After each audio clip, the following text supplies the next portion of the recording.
मोदी जी छपास रोग से ग्रसित है। जैसे छात्र नेता नहीं होता है, उसको रोज कुछ न कुछ छपना रहता है, वही हालत है सुशील मोदी जी। नमस्कार, आप देख रहे हैं न्यूज 4 नेशन में आपके साथ अभिजीत सिंह। बिहार के पूर्व उप मुख्यमंत्री सुशील कुमार मोदी ने कहा है कि जो जनता दल यूनाइटेड के राष्ट्रीय अध्यक्ष हैं ललन सिंह, उनको 6 महीना पहले मन की बात अच्छा लगता था और आज बेकार लग रहा है। इसी पर राष्ट्रीय अध्यक्ष ललन सिंह ने साफ तौर पर कहा है कि सुशील मोदी को छपाक का बीमारी हो गया है, वो छपने के लिए कुछ भी बोलते रहते हैं। पहले क्या कुछ कर रहे हैं ललन सिंह, पहले सुनिए उनकी बातों को। तो आपने सुना जदयू के राष्ट्रीय अध्यक्ष ललन सिंह का, उनका कहना है कि सुशील मोदी को छपाक का बीमारी पकड़ लिया है, उन छपने के लिए कुछ भी बोलते रहते हैं। उन्होंने ये भी कहा कि आज तक हम मन की बात कभी भी नहीं सुने हैं। ऐसी तमाम खबरों बने रहे न्यूज 4 नेशन के साथ। नमस्कार। मोदी जी छपास रोग से ग्रसित है। जैसे छात्र नेता नहीं होता है, उसको रोज कुछ न कुछ छपना रहता है, वही हालत है सुशील मोदी जी। और हमको लगता है कि जो असत्य बोलने वालों का जो एक गिरोह है, उस गिरोह के सरगना है वो। आज तक मैंने कभी मन की बात नहीं देखा। सुशील जी बताएं, कभी उनके साथ देखे हैं क्या बैठ के? कभी हम मन की बात देखते ही नहीं, इसलिए कि मन की बात क्या होती है जी?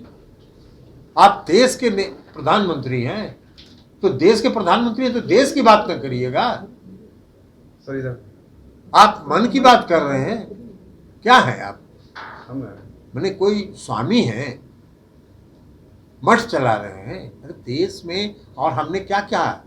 हमने कहा है कि मन की बात में अगर इस देश के आदरणीय प्रधानमंत्री जी करते हैं तो देश की ज्वलन समस्या है महंगाई, देश की ज्वलन समस्या है बेरोजगारी। तो सुशील जी को बताना चाहिए कि भाई हमने 9 साल में 18 करोड़ लोगों को रोजगार दे दिया, तो उस पर तो कुछ बोलना ही ना।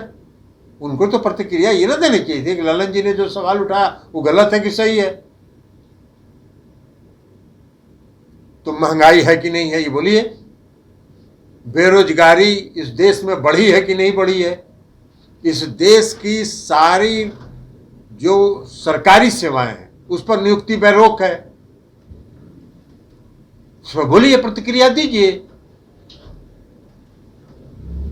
भाई निजीकरण इस देश का कर रहे हैं कि नहीं कर रहे हैं?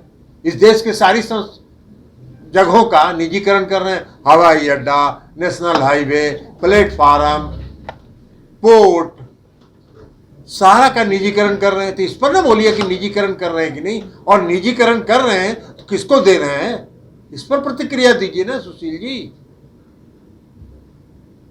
88,000 करोड़ रुपया का कॉर्पोरेट घोटाला हुआ इस देश में। हमने इस सवाल पूछा है ना कि देश के प्रधानमंत्री का यह भी दायित्व है कि नहीं है। निजीकरण है, कॉर्पोरेट घोटाला, इस पर भी कुछ बोलिएगा। मन के अंदर कुछ आता है। अगर मन के अंदर कोई भावना नहीं उठ रही है तब तो अलग बात है। सर वो लगातार आनंद मोहन की रिहाई पर भी आप लोग की सरकार का सवाल खड़े कर रहे हैं। छोड़ दीजिए ना, आनंद मोहन जी की कोई रिहाई नहीं हुई है। आनंद मोहन जी को सजा मिली और जो सजा मिलती है उसमें कानूनन परिहार मिलता है।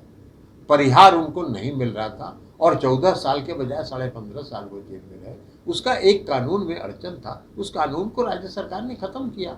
आम और खास का अंतर खत्म किया। आम आदमी अगर मंगलू राम का हत्या हो जाएगा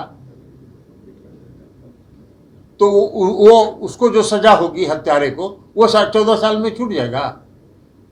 और एक सरकारी कर्मचारी और सरकारी पदाधिकारी को जो हत्या होगा उसमें वो आजीवन रहेगा। तो आम और खास में अंतर था, उस आम और खास के अंतर को समाप्त किया, लेकिन किसी को रिहाई नहीं दिया।